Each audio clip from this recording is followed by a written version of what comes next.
Welcome to Casey Cares, Kansas City's nonprofit voice. We're telling the stories of Kansas City nonprofits and the people behind them.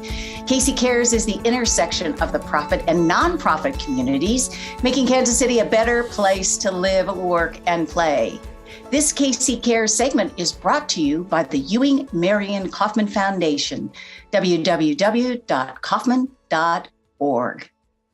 Anytime you hear the words brain and injury together, it evokes many emotions, including fear.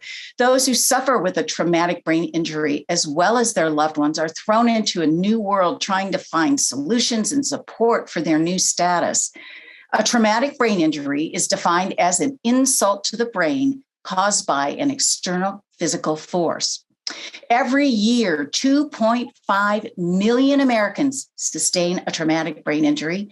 In Kansas alone, 19,000 receive a TBI diagnosis.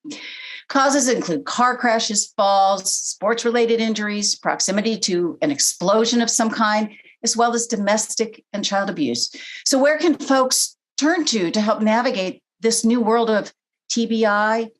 The Brain Injury Association of Kansas and Kansas City, the only nonprofit in the Sunflower State and the Kansas area metro area dedicated to serving individuals with a TBI, as well as their families and professionals who treat them.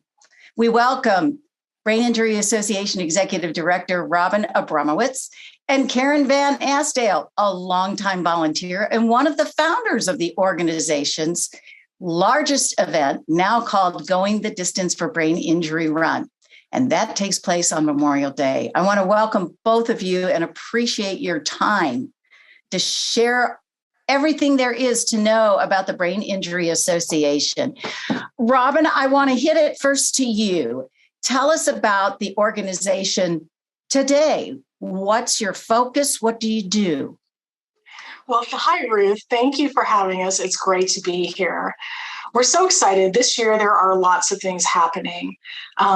It is our 40th year. The Brain Injury Association was founded in 1982 by a woman named Mary Pat Beals, whose sister had sustained a traumatic brain injury. And in the 80s, not a lot was known about brain injury. You had your accident, you went to the hospital, and then you went home. And families and survivors it wasn't enough. What do you do? There has to be more. And so many brain injury associations sprung up in the 80s because people were clamoring for more information. And we've learned since then that access to care early and often is the best indicator for recovery. And it's really important.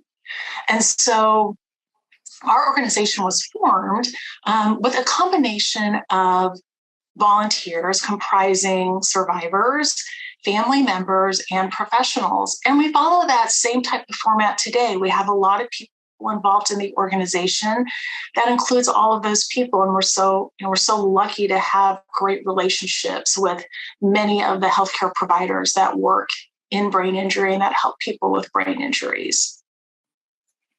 Well, Karen, I want to toss it to you because you were there in the beginning. Can you share a little bit how you got involved? And this was through a friend who suffered an injury.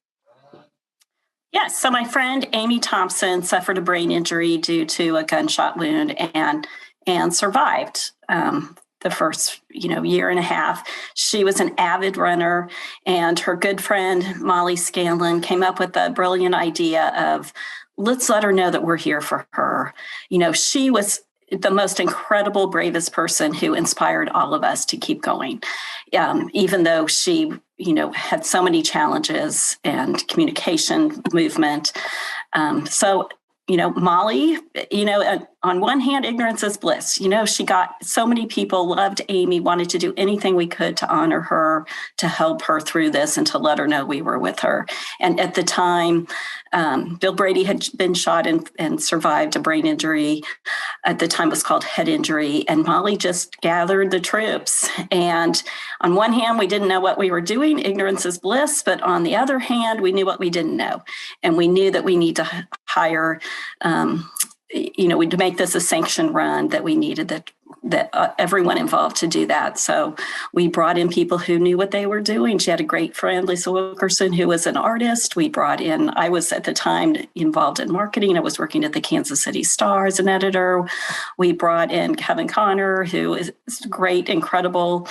Didn't know he had such a gift for fundraising, but he still remains one of the avid volunteers raising money for the run today. So it just kind of evolved from there. And then, of course, Amy passed away. Her sister, unfortunately, suffered a dramatic brain injury, also different type.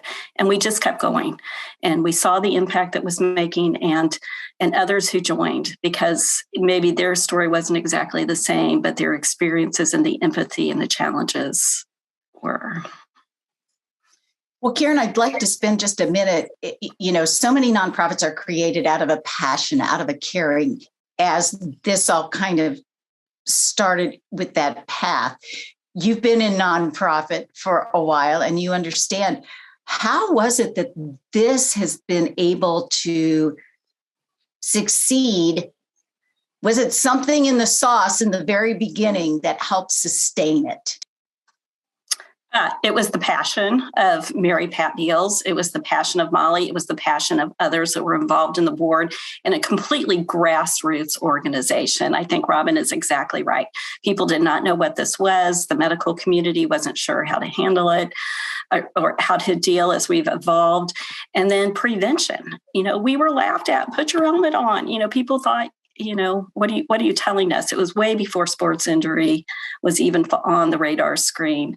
But it was that passion and just, what do we need to do? And then we consciously, as we evolved, and this became I think a third of the operating cost for the organization, we realized we needed to put some parameters. What's the goal of this run? And we came up with 3 goals that would really were our mission and vision that every decision was based upon. We're raising funds for the organization. We're raising awareness of brain injury and the preventative steps to be taken, but also to honor Amy and the type of person she was. And she was a really fun person and she liked nice things. And, we didn't want to suffer any of those 3 parameters. And I think that's what kind of guided the run to make it successful from an organization standpoint, from the end result, that I think has made it sustain today with or without, the name of Amy being attached to that. We always wanted to make sure we honored someone else so that we could share their stories too, and keep their memory and their passions alive, or help them through their journey in a lot of cases.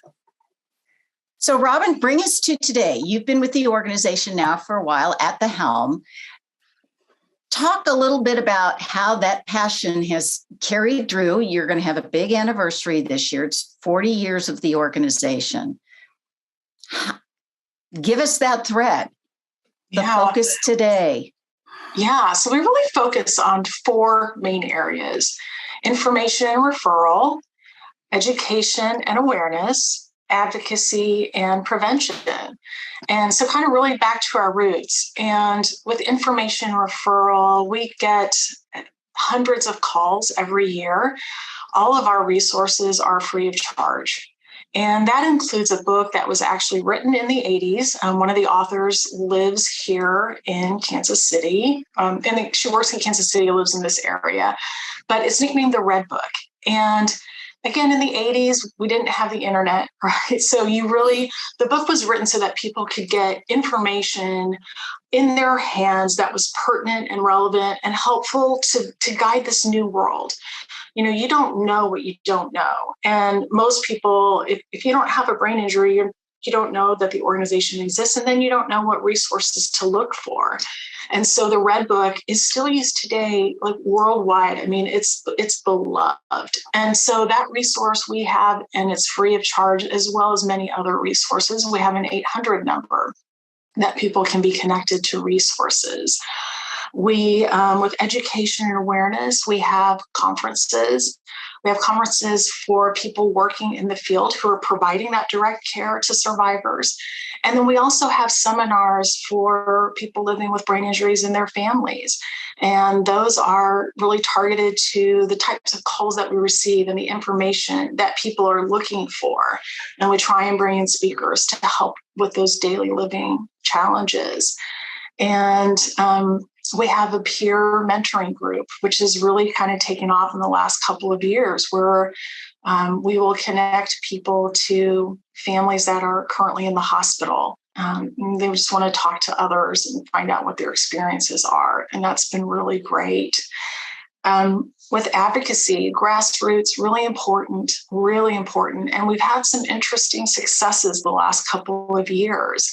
Kansas has it's called a brain injury waiver for people who are on Medicaid. And traditionally, this was called a TBI waiver, a traumatic brain injury waiver. And in the last couple of years, it's been expanded to include brain injuries that were not traumatically acquired, so meaning like a stroke or congenital seizure, things like that. And so the brain injury waiver has been expanded, and that was huge.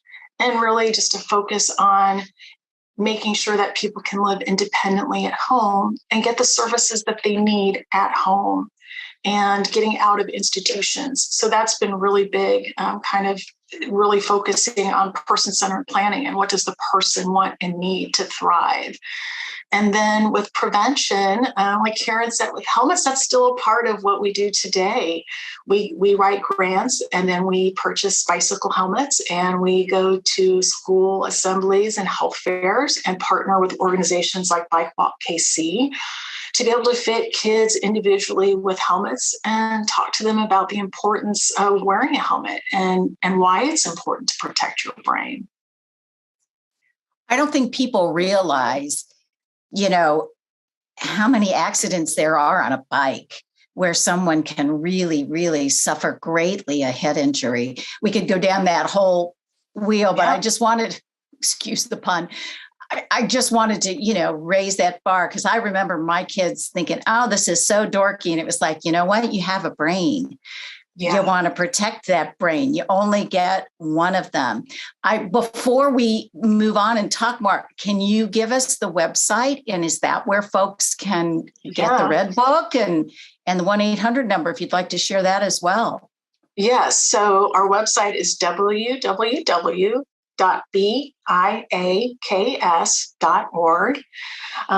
The 800 number, is on the website, right? It's on the website, yes. And then there's also a form where they can be connected to resources. And the Red Book can actually also be bought on Amazon by its full name. So I have it here: Traumatic Head Injury, Cause, Consequence, and Challenge. And we can be contacted and send it out, or you can go to Amazon and purchase it through there as well.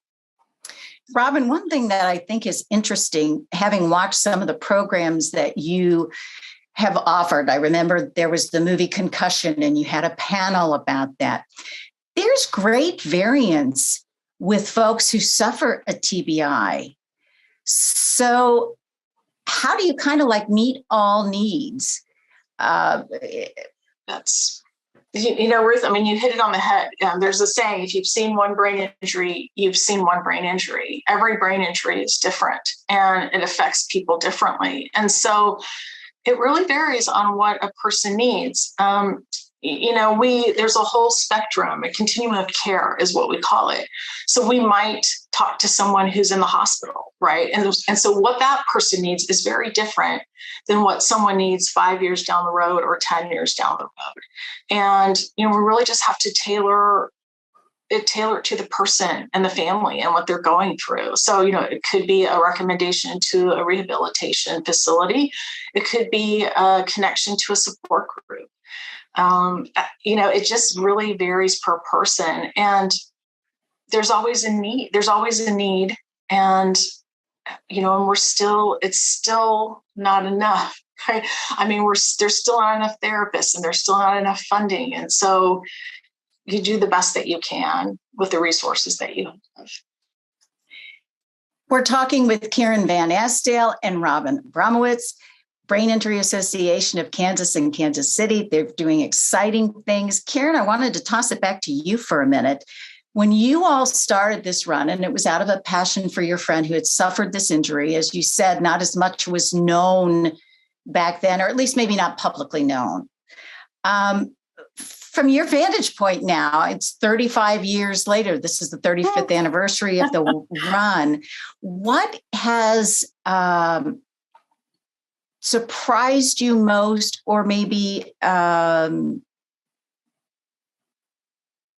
led you to continue to have that passion for this event, even though your friend has been gone for a number of years? Like I said, it was a passion that started.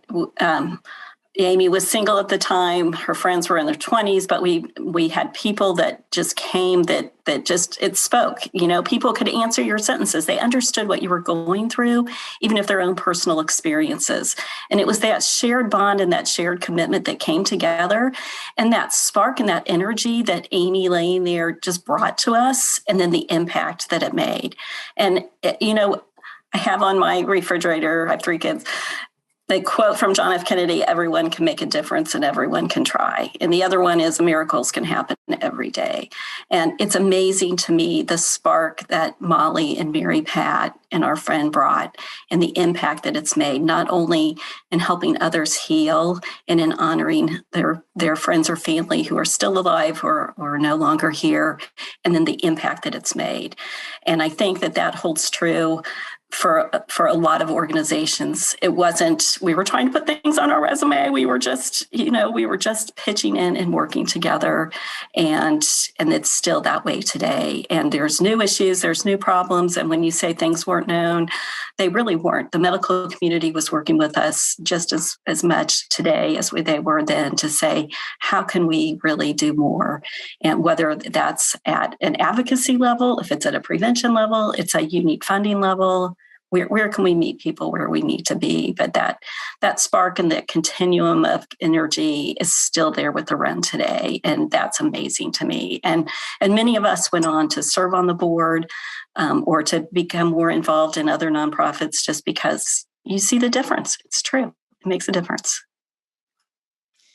Robin, you're there to support the person who suffers it and their families.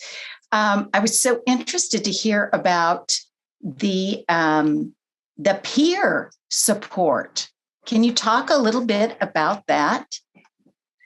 Yeah, so it's really impactful because brain injuries can happen to anyone, right? Anyone, anywhere, anytime, and they really can change your life in an instant. And so, people are at the hospital. There's a therapist at the hospital who, if the person wants to be connected, we have both family members and survivors who are willing to talk to them. And they really want to know that things can get better and that there is life after brain injury. And there is, and people thrive, and it can be different. Your life can change and you might not be the same person, but that isn't necessarily a bad thing. It's just different. And I think what we learned with the pandemic, this phrase, the new normal, it's been in the brain injury world for a really, really long time because people with brain injuries have to deal with that all the time, the new normal.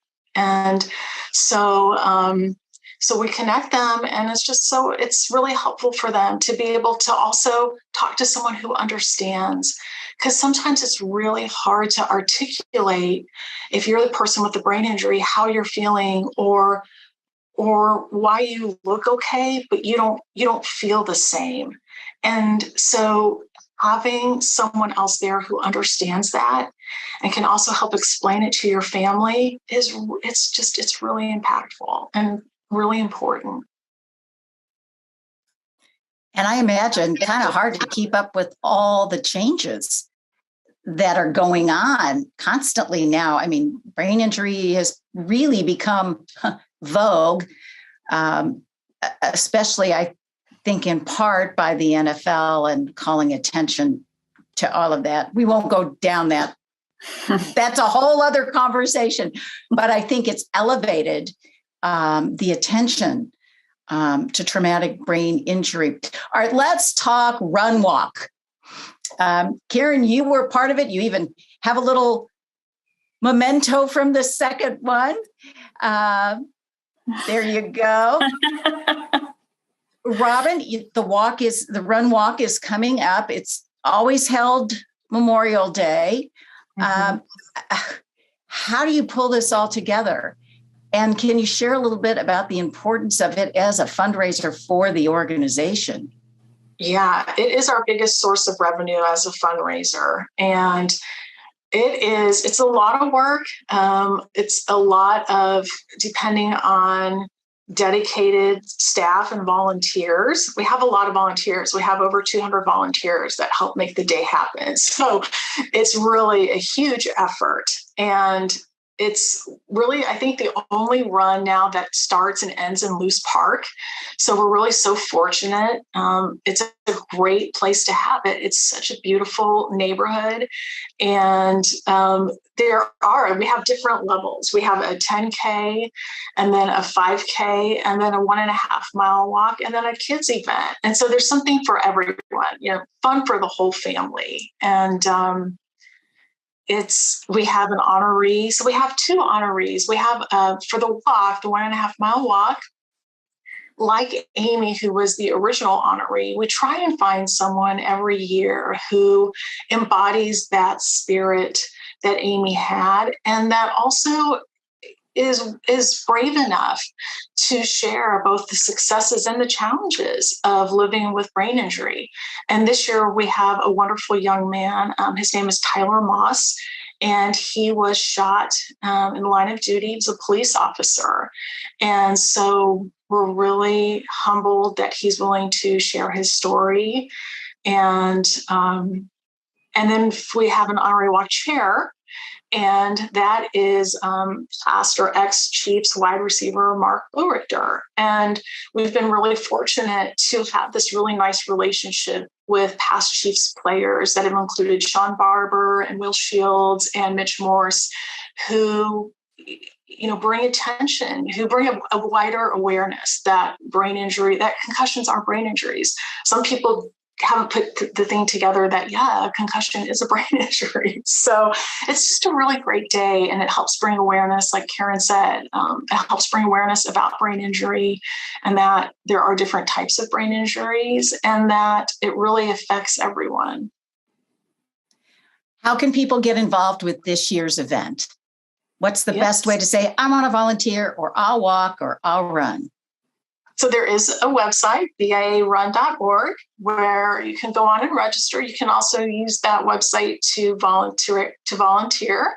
Lots of volunteers during the day in terms of course monitors, or helping with registration, or helping with packet pickup.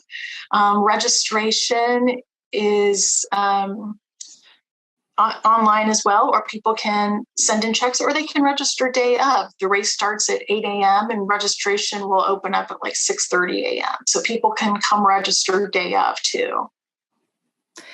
And I know, probably like every other organization, there's a T-shirt involved. And I think this year you've really got an interesting story behind the design of the Run Walk T-shirt. Yeah. So actually, James McGinnis, who was a past honoree, I think in 2016, James actually designed the shirt this year, and we love it. And we're really excited. For listeners who don't know, James was a high school player who sustained an injury on the football field, and has had just a really inspirational and amazing recovery. He's just a wonderful young man, and they're a wonderful family.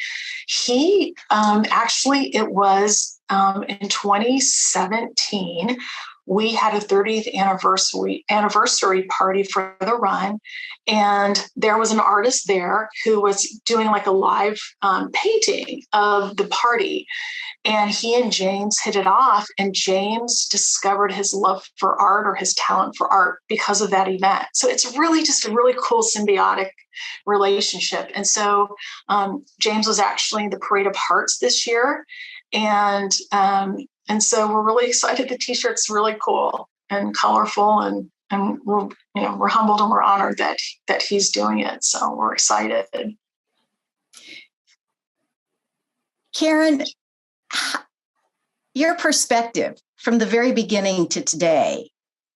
Wow. Did you all really know the seeds that you planted? That must feel really good and in your heart and soul.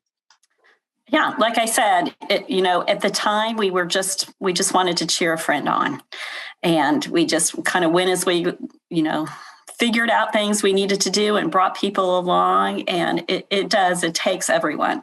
So, when you're talking about volunteers, Robin, like, you have no idea the impact you make, even if you're just at a registration table. It really is a group effort. I mean, even though it was the spark and passion of Molly Scanlon and Mary Pat Beals and Amy's inspiration, it really has been a group effort and always has been.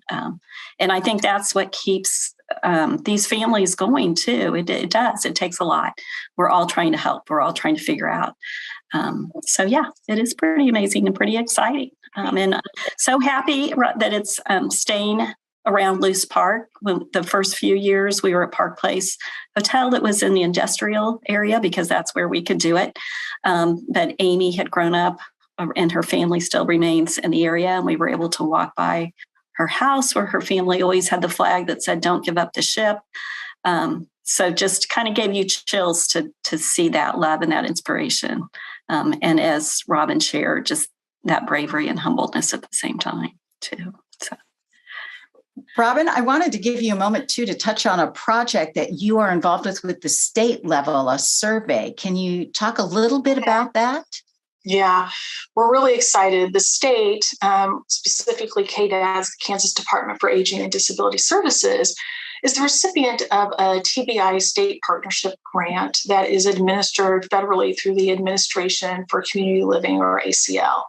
And one of the things that we're tasked with, and we're the main contractor for this grant, is developing a needs assessment and a statewide plan that will help increase the infrastructure in our state so that we're better able to serve people with brain injuries and their support networks. And so right now we're working on the needs assessment. We're going to roll it out probably within the next couple of weeks. And will be an opportunity for people living with brain injuries and their family members to fill out the survey. And we really hope people do. It'll be available on a link through our website, and then also through our email listserv, and then as well as various agencies around town that will be helping to disseminate it. But we really want to hear from everyone. And I'm really excited to get the feedback. We haven't had a statewide needs assessment in probably 10 years. So we're really excited to learn about what is working and what are the barriers as well, and what we can work on to not make them so hard. You guys are really, really busy. If you are interested in traumatic brain injury, knowing the latest information, you have someone in your family or your immediate orbit that may have suffered with an injury, I encourage you to go to the organization's website, which is www.biaks.org. And, get involved, get out there and help folks. And we're so grateful that you all are doing this. And Karen, carrying on that great passion that you and your friends started with Amy's injury and moving forward to help many who suffer with a traumatic brain injury, that there is life beyond. So thank you both for being with us. Thank you so much. Thank you, Ruth. Thank you for joining us for KC Cares, Kansas City's nonprofit voice. We're produced by Charitable Communications, which is a nonprofit too. This KC Cares segment was brought to you by the Ewing Marion Kaufman Foundation at www.kaufman.org. If you'd like to be a guest on KC Cares or underwriting opportunities, please visit our website, kccaresonline.org. You can also find all of our webcasts on our website.